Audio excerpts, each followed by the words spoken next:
Kembali lagi sama saya Christian Asyir Pongayo. Kali ini saya akan menjelaskan tentang topik, tema, dan kerangka karangan. Yang pertama kita akan membahas tentang topik. Apa sih topik itu? Topik itu adalah pokok pembicaraan ataupun pokok permasalahan yang akan dibahas.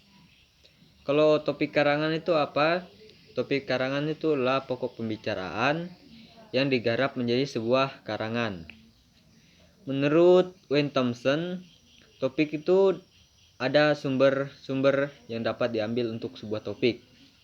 Yang pertama, bisa sumber topik itu dari pengalaman pribadi. Yang kedua bisa dari hobi. Yang ketiga bisa dari pelajaran. Habis itu bisa dari peristiwa yang lagi hangat di masyarakat. Masalah tentang agama, ini merupakan masalah yang abadi. Dan kilas biografi, dan masih banyak lagi hal yang bisa dijadikan sebagai topik.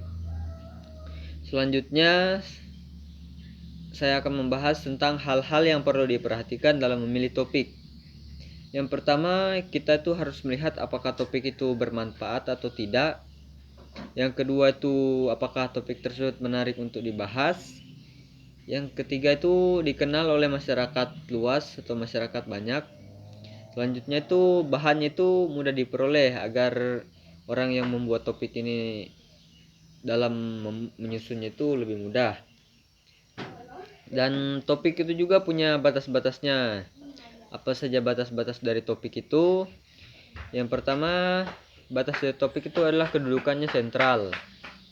Yang kedua, kita tuh harus mengajukan pertanyaan apakah topik itu masih bisa dikasih lebih rinci atau lebih kecil lagi, lebih spesifik atau tidak.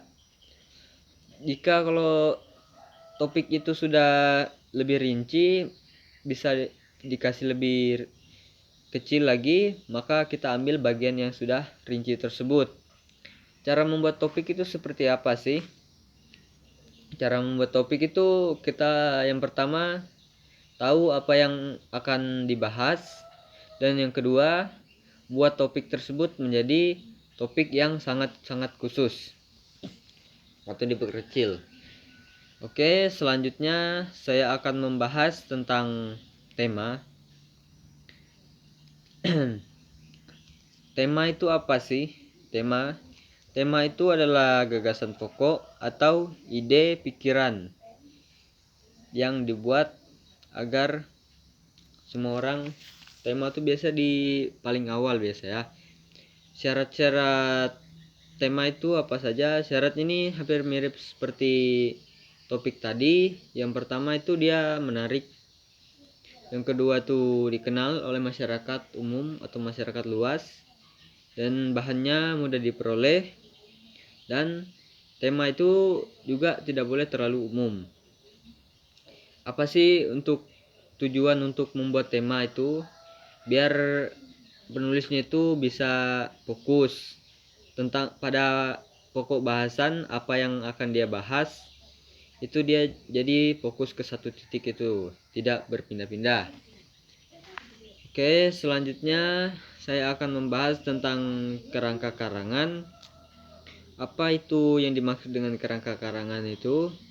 Kerangka itu merupakan rencana sesuatu yang untuk mengatur tentang pembagian dan penyusunan gagasan.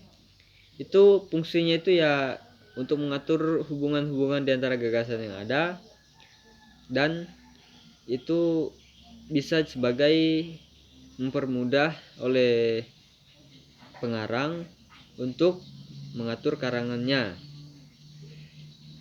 Karangan ini juga ada dua macam bentuk karangan. Yang pertama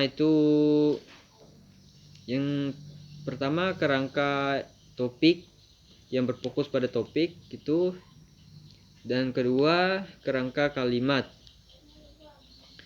Selanjutnya itu dalam menyusun kerangka itu juga ada pola-pola yang dipakai.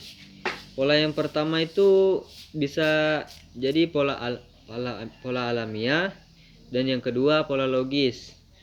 Kalau pola alamiah itu ya penyusunannya itu berdasarkan pada keadaan alam, Kalau pola yang logis itu dia didasarkan pada cara pikir manusia. Oke, sekian dari presentasi saya. Saya ucapkan terima kasih.